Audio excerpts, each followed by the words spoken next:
اللہ تبارک و تعالی نے انسان کو مختلف قسم کے مزاج عطا فرمائے، لیکن جب وہ مسلمان ہو جاتا ہے، نبی رحمت صلی اللہ تعالی علیہ وسلم کی غلامی اختیار کرتا ہے، تو اسے حکم دیا جاتا ہے کہ وہ اپنے رویے کو انتہائی مثبت کرے، اس کے اندر خوبصورتی لائے، اگرچہ اس پر اسے جد و جہد بھی کرنی پڑے، پھر بھی وہ اپنے انداز کو تبدیل کرے، خندہ پیشانی، کشادہ جبینی اور وسیع القلبی اس کا مزاج ہونا چاہیے۔ اگر اس کے چہرے پر ہر وقت تلخی رہے گی اور اس کے لہجہ ہر وقت ترش رہے گا اور اس کے مزاج کے اندر کسی بھی قسم کا تکبر پایا جائے گا، تو یہ چیز نہ صرف اس کے اپنے لیے تکلیف کا باعث بنے گی، بلکہ جس آدمی سے بھی اس کا تعلق ہوگا، جس کے ساتھ بھی اس کا واسطہ ہوگا، وہ سب لوگ اس کے رویے کی وجہ سے تکلیف کا شکار ہو جائیں گے۔ جن لوگوں کے مزاج کے اندر ترش روئی ہوتی ہے، تلخی ہوتی ہے، وہ سخت گیر ہوتے ہیں، ان کی وجہ سے سب سے زیادہ تکلیف میں ان کے قریبی لوگ ہوتے ہیں، ان کے والدین، بہن بھائی، بیوی بچے۔ اگر ان کے ماتحت کچھ لوگ کام کرتے ہیں تو وہ سارے لوگ، جتنے لوگوں کے ساتھ اس کا تعلق ہوتا ہے، وہ سب لوگ اس کی وجہ سے تکلیف کا شکار ہو جاتے ہیں۔ اس کے برعکس جن لوگوں کی طبیعت کے اندر اللہ تبارک و تعالی نے اخلاق کی بلندی دی ہوتی ہے اور وہ کشادہ روح ہوتے ہیں، خندہ پیشانی کے ساتھ لوگوں سے ملاقات کرتے ہیں، ان کے ساتھ جتنے بھی لوگ وابستہ ہوتے ہیں وہ یوں محسوس کرتے ہیں جس طرح وہ کسی ٹھنڈی چھاؤں میں وقت گزار رہے ہیں۔ جس سائے میں وہ بیٹھے ہوئے ہیں وہ سایہ گھنا بھی ہے اور گہرا بھی ہے۔ اور پھر بہت سارے ایسے لوگ جو پریشان حال ہوتے ہیں، تکلیف میں ہوتے ہیں، آزمائش میں ہوتے ہیں، دنیا کے دکھوں نے گھیرا ہوا ہوتا ہے، لیکن ایسے شخص سے جب وہ ملاقات کرتے ہیں جو خندہ پیشانی سے ان سے ملتا ہے، تو وہ دکھی لوگ بھی سکون محسوس کرتے ہیں۔ تو عملاً معاشرے کے اندر خندہ پیشانی سے وقت گزارنے والا آدمی، کشادہ روئی کے ساتھ لوگوں سے ملاقات کرنے والا شخص معاشرے کے اندر نہایت ہی خوبصورت کردار ادا کرتا ہے اور لوگوں کے لیے باعث تسکین بنتا ہے۔ قرآن مجید کے اندر سورہ لقمان میں حضرت لقمان اپنے صاحبزادے کو جو نصیحتیں فرماتے ہیں اور اللہ تعالیٰ نے ان باتوں کو قرآن حکیم میں بیان کیا، ان میں ایک بات حضرت لقمان نے اپنے صاحبزادے سے یہ بھی فرمائی تھی، فرمایا وَلَا تُصَغِّرْ خَدَّكَ لِلنَّاسِ، لوگوں سے بات کرتے وقت اپنا رخسار ٹیڑھا نہ کر، منہ ٹیڑھا کر کے لوگوں سے بات نہ کر، وَلَا تَمْشِي فِي الْأَرْضِ مَرَحًا، اور زمین پہ اکڑتے ہوئے نہ چل، إِنَّ اللَّهَ لَا يُحِبُّ كُلَّ مُخْتَالٍ فَخُورٍ، بے شک اللہ تعالیٰ کو ہر اکڑنے والا اور تکبر کرنے والا ناپسند ہے۔ بیٹا جب تو لوگوں سے بات کرے تو منہ کو ٹیڑھا کر کے، اپنے رخسار کو ٹیڑھا کر کے، اپنے لہجے کو ترش کر کے بات نہ کر، تیرا انداز خوبصورت ہو، گفتگو کرتے وقت تیرے چہرے پر تبسم ہو، تیرے لہجے کے اندر ٹھہراؤ ہو، بردباری ہو۔ نبی اکرم صلی اللہ تعالیٰ علیہ وسلم نے ارشاد فرمایا ہے، حضور سید عالم صلی اللہ تعالیٰ علیہ وسلم اپنے غلاموں کی تربیت کرتے ہیں اور ارشاد فرماتے ہیں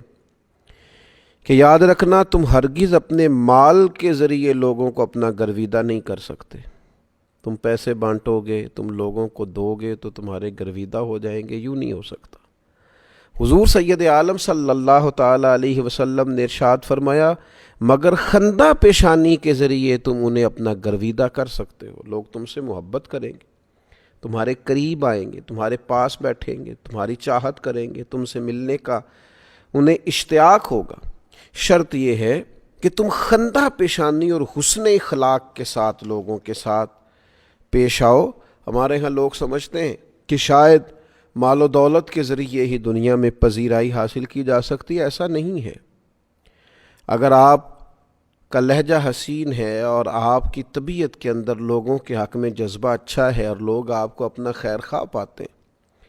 اور آپ کے پاس بیٹھ کر قلبی اطمینان محسوس کرتے ہیں، آپ کے پاس بیٹھ کر کوئی اپنے آپ کو چھوٹا نہیں سمجھتا، حقیر نہیں سمجھتا، گھٹن نہیں محسوس کرتا،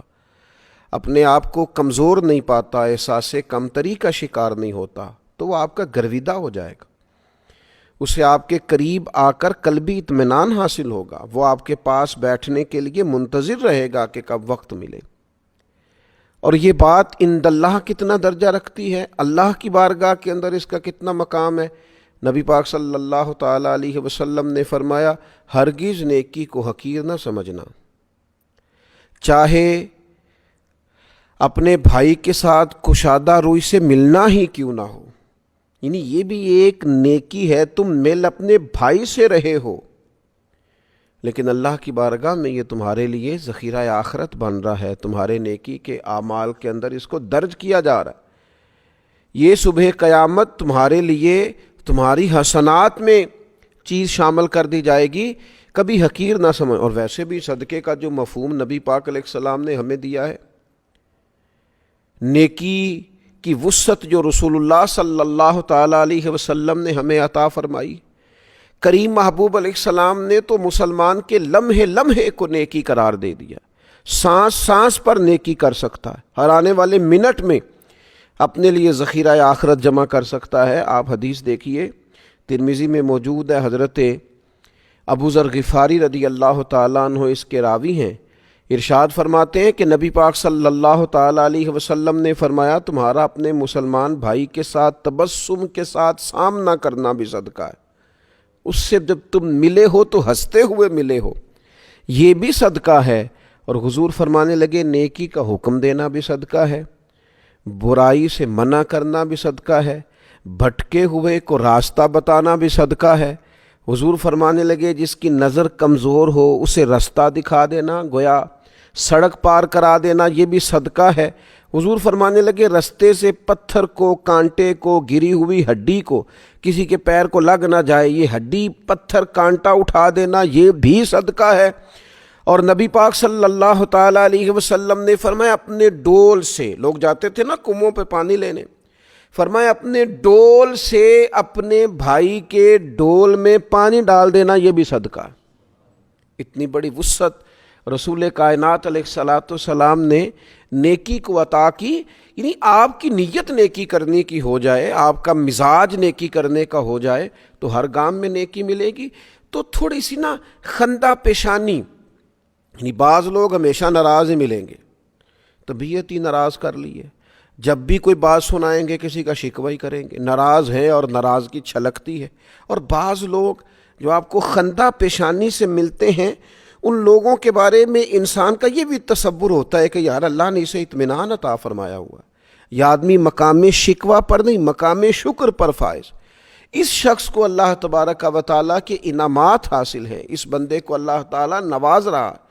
یہ انسان، اس کے چونکہ چہرے پر تبسم ہے، خندہ پیشانی ہے، خوبصورتی ہے، تو محسوس ہوتا ہے کہ اللہ تعالیٰ کی عنایات میں وقت گزارتا ہے۔ مسکرانا چاہیے،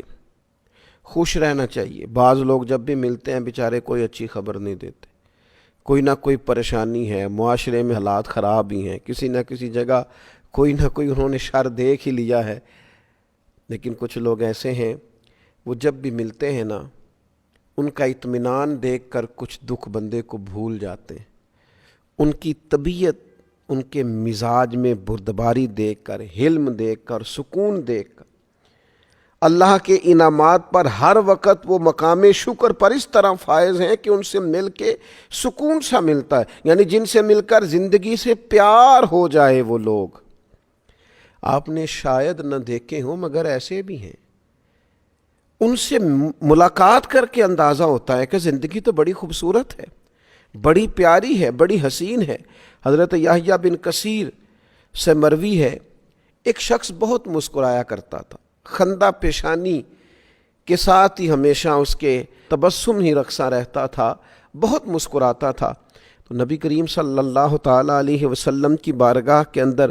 اس بندے کا ذکر کیا گیا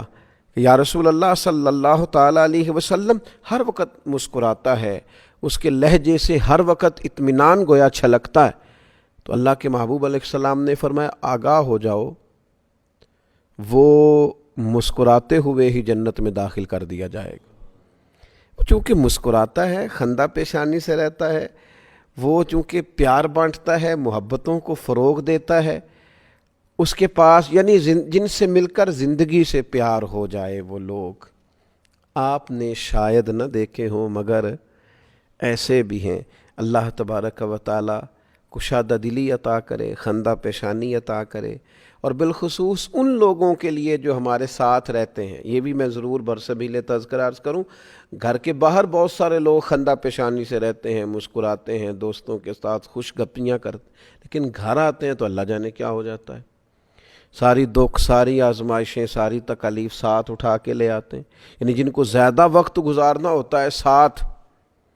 ان کے ساتھ ان کا رویہ ترش رہتا ہے۔ اللہ کے حبیب علیہ الصلاۃ والسلام نے فرمایا تم میں سے بہتر وہ ہے جو اپنے اہل خانہ کے لیے بہتر ہے، اور فرمایا میں تم سب سے بڑھ کر اپنے گھر والوں کے لیے بہتر ہوں۔ تو قریبیوں جس طرح باہر والوں کے ساتھ آپ خندہ پیشانی سے وقت گزارتے ہیں، اس طرح اپنے گھر کے اندر بھی اس رویے کو مضبوط کرنے کی ضرورت ہے۔ اللہ تعالیٰ سمجھنے کی توفیق عطا فرمائے۔